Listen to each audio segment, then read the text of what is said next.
Don't wait till the battle's over. Don't wait till the struggle ends. Shout now. Shout now. Right now. Shout now. Shout now. Don't wait till you make it. Everyone, and welcome to the Phillip Show. Per usual, grab your coffee. Listen, there's so many things that are going on in life now. So many people have different paths, different journeys. We are here. You're watching this. I am speaking to you. You could either be on a tablet. You could be listening on in a podcast. You could be watching this on Roku. You can be anywhere. But the fact is, there's so many opportunities for distractions and so many opportunities to lose your way and so many different journeys that intersect while we're doing all of these things. How do people stay connected? Where do people find time to pursue their passions? And what do you do when you just kind of want to either redirect or really hone in on something that you've always wanted to do? And what happens when you notice that when paths cross, things change? I am so excited that a talented and passionate person is here with me today. KellyAnn Tracy is here, and we're going to talk about her journey. We're going to talk about what she's up to, and there's even a new business on the horizon. KellyAnn, how are you? I'm great. How are you? I am doing wonderful. It's so good to see you. I love, love, love the colors that you have on, the scenery, everything that's going on. Aw, thanks. I have to tell you, the hardest part about being on your show was picking out which coffee cup to use. Yes. Wait, tell us what is let's it? relax and accept the crazy. Listen, that's a message. Yeah. Because Cheers, isn't that what life's about? It I is. mean, it's just kind of crazy. Now, was that a gift, or were you just out one day and you said, you know what, I think this Nope, is this was a gift from somebody who knew me very well. That is so funny. Well, you're involved, in so many different things, and your story is pretty, it's pretty dynamic. When you are involved in a lot of community activity, you're also involved in a lot of entrepreneurial activities, but you have a passion for caring and you have a passion for giving back. From your own journey, where did you notice that came from? Well, actually, it was when I really got involved with it was from the Pentecostal church. Oh, I was like, yeah, I was a biker babe. what? I was married to a biker, and I was a biker babe in a biker town called Commerce City, Colorado. Wow. And we had just moved to a new apartment, and we had this guy started coming around asking us if we wanted to go to church. And my husband and I ended up going, and we ended up getting, it was just the timing was right for us, where we both were wanting of something different. And that's, I think, when my spirituality path really started taking off. And we got super involved in the church. So I became a bus driver, head of the food distribution center. I fed the kids hot dogs in the afternoon after church. And I felt such a desire to help others. And to be really honest, it was like, what a gift it was to me. To start, for the first time in my life, I started feeling good about myself. I felt like I had found my path, and that what I was doing was helping others and just not just thinking about myself. And since that time, I've really have gone out of my way to look for opportunities to assist others. I really feel like that's my journey, and my responsibility in life is to ease others' pain. Now, I'm not talking about eliminating, because to be really honest, I think that our pain is what drives us forward and what teaches us the really important lessons. But I think everybody can use a helping hand on occasion, and having their pain eased as they go through that, I think, is really important. And I certainly know that for myself, that when others have stepped forward and done that when I was in that situation, it was really significant. Yeah. What about, in and I want to talk a little bit about, how you went from like point A to point B. Why is it so significant to you? And whenever, wherever you were in your story, when somebody stepped in and kind of added that for people who are thinking about, giving, or people thinking about helping, what did that actually do for you that you thought, what, if it had not been for somebody helping me, I may not have da da da. Yeah. Well, I'm going to tell you a secret that not very many people know. 10 years ago, I had tried to commit suicide, Hmm. and got out of the hospital after an unsuccessful attempt. Thank goodness. I had been on antidepressants for over 25 years of my life. I was grossly misdiagnosed. I finally got the opportunity was given that I got a really great psychiatrist that allowed me to find out what really was the issue with my mental health and give me the stability and the care that I really needed to be able to overcome that. But unfortunately, in doing that, I lost the ability to earn an income, Mm. and I was looking at being homeless. I mean, I couldn't pay my rent. I had to give away or sell everything that I owned, and go down to what I could fit in my car, and I had nowhere to go. Mm. And I was unpacking, I was packing all my stuff up, and this little piece of paper came floating out of my drawer, and it was a phone number of a woman that I had met maybe a handful of times at a spiritual center. And something told me, you need to call her. And so I called her and I told her what was happening. And she invited me to come stay at her house for a few weeks until I got my bearings. And it literally saved me from living in my car, because that was the only opportunity that I was going to have. It gave me the bearings that I needed to be able to figure out what my next steps were. And it literally helped me to take those steps that opened up and completely changed my life in the next 10 years. And in the end result, brought me here to Yellow Springs and truly living the life of my dreams beyond I mean, it's beyond what I could have even imagined for myself. Wow. Wow. I think, before the show, for those of you who don't know, before the show, Kelly and Ann and I were talking, and we were just chit-chatting, and you were sharing some things about how just small things can impact people in a large way. And a lot of times we don't know the impact that will have No, on somebody, the positive impact. And let me tell yeah, you, or the negative. You never know no. what your example and what your interest in somebody will do for them. You had an interesting story that you were sharing, and you met someone. I believe you said they were in college. Yeah, so I belong to a Facebook group here in Dayton where if people are in need of something, they can go out and post it. And this young woman posted that she needed size 11 shoes. And I used to actually wear size 11 shoes before I lost all my weight.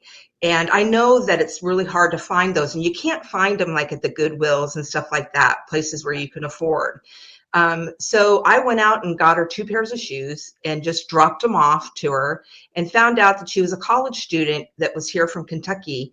And she had was here on a scholarship, but of course she had no money for new shoes, and her shoes were literally, I mean, coming apart off of her, and it was winter. She says it was super stressful for her to get to school, and her socks were soaking wet, and so we had that brief interaction with each other, and she thanked me, and I felt good about being able to give that, and off on my way I was, and that was probably September, October, somewhere in there, and I haven't heard from her since. Well, right before I got onto this program, I got a text from her, and she said, hey, I know this is out of the blue, but I just want to let you know that I finished my first year of college with a 4.0 average, Wow. and that I contribute your assistance to a lot of being able to do that, because you're able to eliminate a lot of the stress that I was feeling, just not by having shoes. Wow. And it totally touched my heart. And I was so grateful for her that she reached out to me to let me know that, that I had such an impact on her just with, buying somebody a couple pairs of shoes. That's so interesting. Just something that small that we think is so minor, that we think, and it sometimes we'll take for granted, just the small things, just Right. those I mean, moments. the average woman, how many pairs of shoes do we own, right? Yeah, We wear once, they're uncomfortable. We throw them in the back of the closet. We don't even think about that. We don't think about someone not being able to afford a pair of shoes and just trying to go to school, yeah, trying to take advantage of this opportunity that was given to her and having it difficult to do because she was uncomfortable, her feet were yeah, cold, her socks were wet.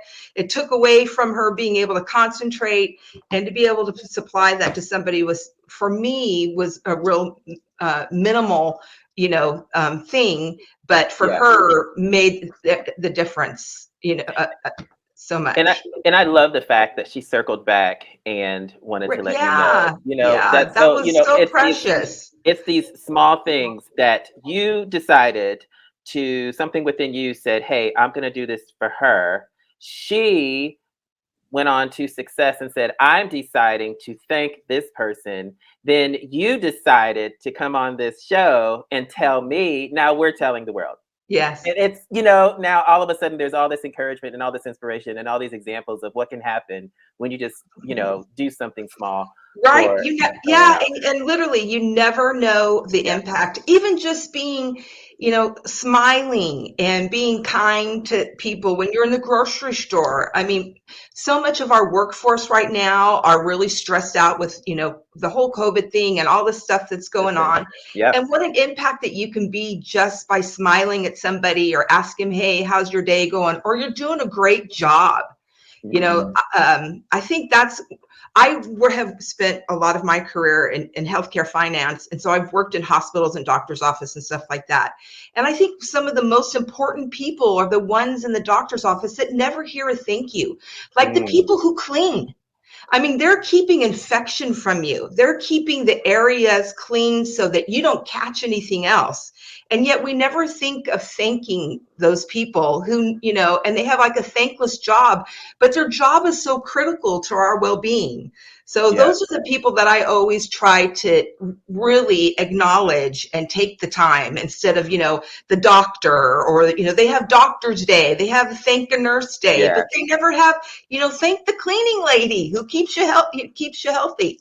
Yeah. These a lot of these things we can just get so accustomed to people just going around just doing their regular life. And Yeah, I bet if we started doing that, more people would do that to us too. A lot of times we don't act because we don't see the example of it. yeah, yeah, So I think that's really interesting too. Sometimes people don't say thank you a lot because really nobody thanks them a lot. So it's just cyclical and reciprocal right, all right. at the same time. I But love. that's be the Mhm. change you want in the world, right? Yeah, yeah, Yeah, absolutely. What do I want to see? Let me be it. And then yeah, that example will permeate, it'll permeate out. I love how you started off by saying that you were in the church and you were a go, go, go. You just jump in and you're giving and you're serving and you're managing and you're doing. And then you just alluded to that you were in the medical field. You were a nurse's aide for a while. So yeah. you were I started giving being a nurse's aide at 13 years old. 13. Yeah. And I had no idea I had no idea the impact that I was making on people's lives at that time, Yeah, and the people that I was working with and stuff. I certainly do now. yeah, Those, especially during the COVID time and stuff like that. I mean, talk about frontline workers, you yeah. know, and having my grandmother who, was placed in a facility as well. I was always so grateful to everybody that took such good care of her. Yeah. Um, Especially she was a little hard to deal with. So Yeah, one of the things that you're so consistent in your giving, and you're so consistent. I sound like a preacher now. You're so consistent in your giving, like I'm about to take an offering, are you but going to ask me for money? I, now it's time for the tithes and offerings. No, but it is the string or the thread that goes throughout. You started a new brand that also involves a lot of the things that you're really discussing about giving, about connectivity, about emotional connections. Tell me a little bit about Beads and Buddies. Well, yeah. So Beads and Buddies literally is everything that I enjoy, everything that I feel like I do well, and everything that I think is the magic of life. So Beads and Buddies came about. I had a girlfriend of mine whose mother was a collector of cheap jewelry. And we, after she had passed away, they had an estate sale, and we bought a bunch of it so that we could resell it. Mhm. And I was cleaning it and doing all that, and just really appreciating the beauty in these old beads, stuff that you can't find now. Everything now is manufactured so quickly. And all these were like handmade beads. There was paper beads. It was beads of all different kinds. And that's when I started really having the appreciation of that type of older jewelry. And I'm like, and a lot of people weren't interested in it just because as it was designed, it was, older and didn't fit into the now times, Yes. what people were wearing. But the beads themselves individually were just still perfectly good, especially after I cleaned them up. They were beautiful and absolutely functional. And then I had heard about a fun thing that people were doing called sip and paint, where you go and you get a glass of wine and everybody sits around and everybody paints a canvas and spends time with your friends. And I love the thing about being creative, being able to spend time with people and do something creative was really intriguing to me. And spending the time with your friends, doing something fun. Yeah. But the downfall about the sip and paint was, one is that everybody had to paint the same thing, and you didn't get to choose what colors that you were going to paint with. And you spent so much time having to take direction from the individual that was teaching you that you really didn't have a lot of time to interact with each other. So then I started thinking about how could I pull that together with the beads together, and thought about doing the beaded bracelets and having a beaded bracelet party. Because at that point, of all the different kinds of beads, it's that what you're doing is individual. Sure. And you're still getting to be creative and spend time with each other, quality time with each other, and the direction and the is very minimal. It's pretty easy to put these together. So you get to spend a lot more time interacting with the friends that you have brought in with you. Yeah. So I started kind of kicking around that idea and thinking about how to do that. And I thought, I could do like birthdays, any kind of party, have friends all get together, your best buds get together, co-workers could get together, all that. And then I had a girlfriend of mine that had a friend of her daughter worked at a senior living facility. And she was like, oh my gosh, we're mandated that we have to provide these type of activities. And I was like, holy schmoly, that fits in so much with my past of senior care since I was 13. And currently right now, I'm a senior caregiver for a couple in Dayton who's the gentleman has had some physical issues and the wife has dementia. And I've been caring for them for over a year and a half. Wow. And so it really just fit in perfectly with what my value systems are and what I want to put out into the world. And so Beads and Buddies has been created. So people can go to a party, whatever party that is. You can throw the party, and it can be a group. So say I'm a parent and I want to throw a graduation Beads and Buddies party for my daughter. Get all of their friends together and do like a graduation party. I could do that. Or you're saying that you could be in a facility and that could be the activity with meaningful jewelry and this interactiveness of the residents. Yeah.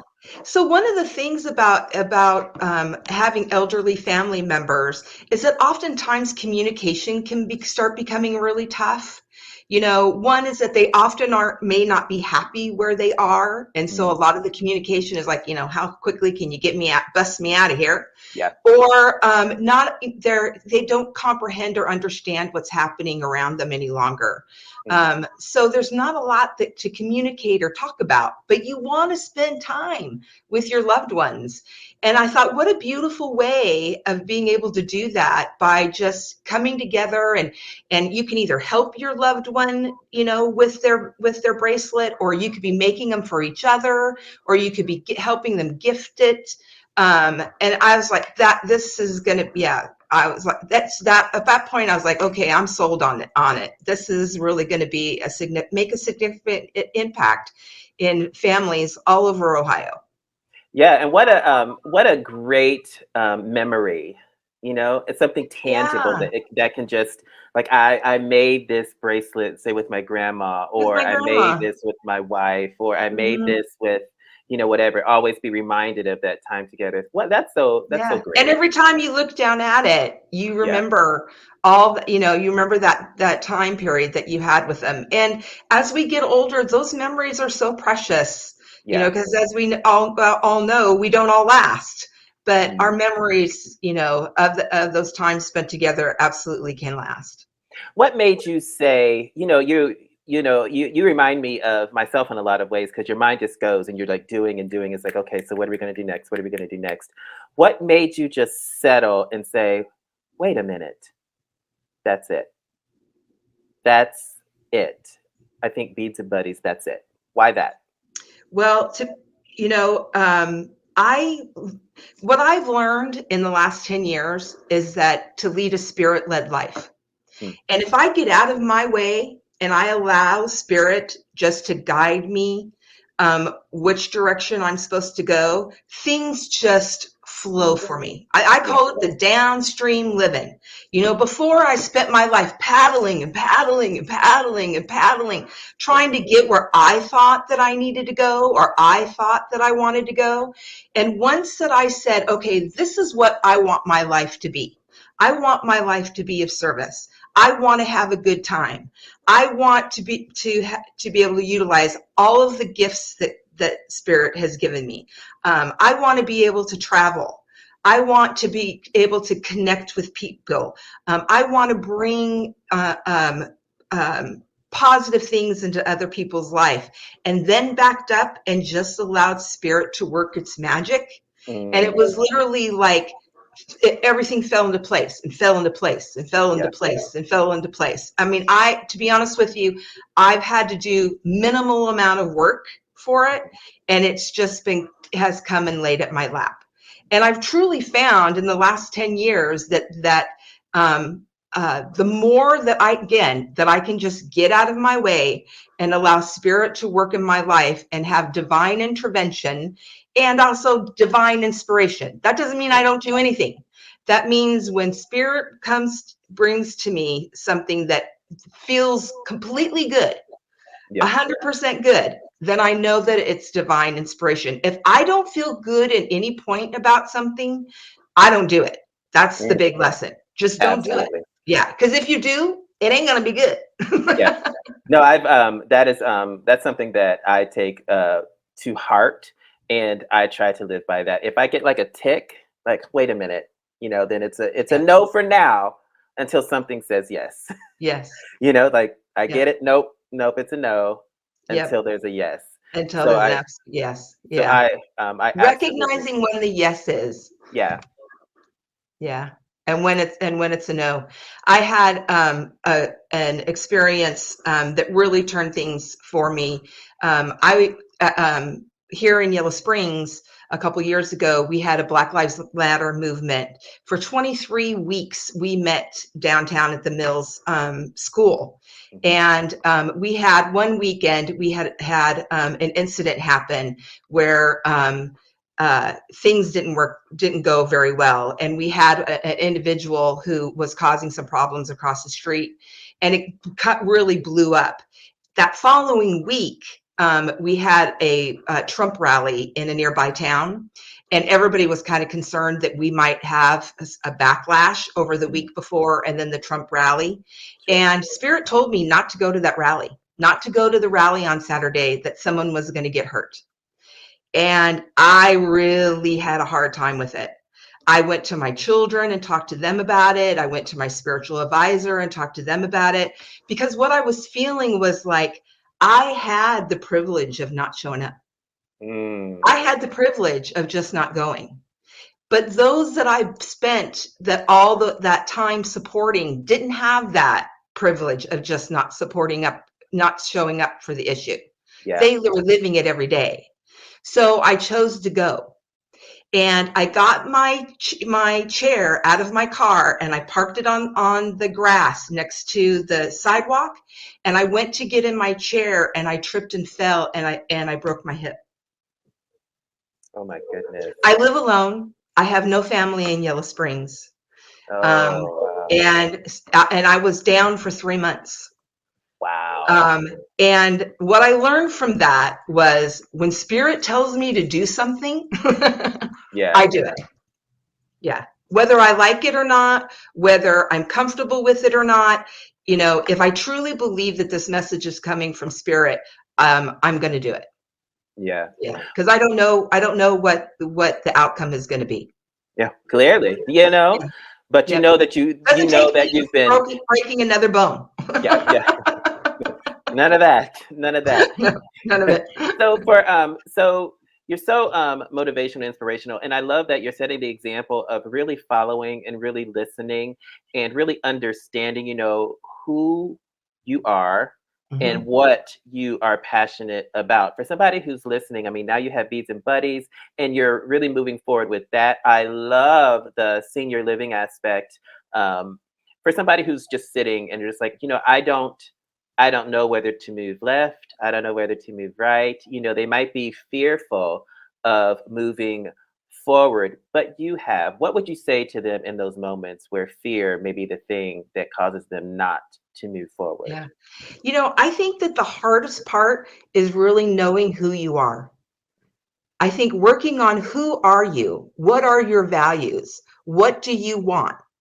That's really the hardest part about manifestation, is really understanding what you want. And I mean, you got to write this stuff down. You got to go out, venture out and say, okay, I think this is something that's really interesting to me. Well, go find it and go find out. None of this is going to happen sitting on your chair, streaming your favorite TV show. You've got to really get out and get in the community and have experiences and find out what you like, what you don't like, what's important to you, and what you want in your life. And once you can do that, then ask for what it is that you truly want and just sit back and believe that you're going to get it. And you get it.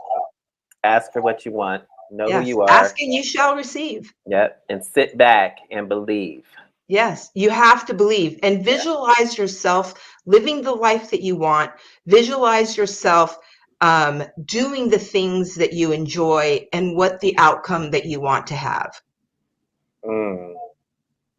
It's hugely powerful. It's one of the most powerful things that I've ever learned. And really it comes down to that mustard seed, and it's so interesting that the teachings of my childhood, even though that I have not continued in the Christian faith throughout my whole life, it really is a lot of that very basic teaching of just having the faith of a mustard seed, just that much faith that what you want fruition can bring about it very easily and fast. Wow, what a lesson in just, for those who are, struggling to do that, just believe, But the key is really knowing what you want. Yeah. Knowing what you want, who you are, and what's really important to you. I love that. KellyAnn Tracy. Yes. thank you so much for just Oh, dropping all these thank nuggets you. on our head, all these You wisdom are nuggets. you are my favorite rock star. Well, thank you. And I hope that that you'll come back one day. We can catch up and see what's going on with the beads, what's going on with the buddies. Where in the world is Absolutely. KellyAnn Tracy now? Oh, I would love it. It's going to be exciting. Yes, it will. Thank you so much for being here today. Thanks, Phillip.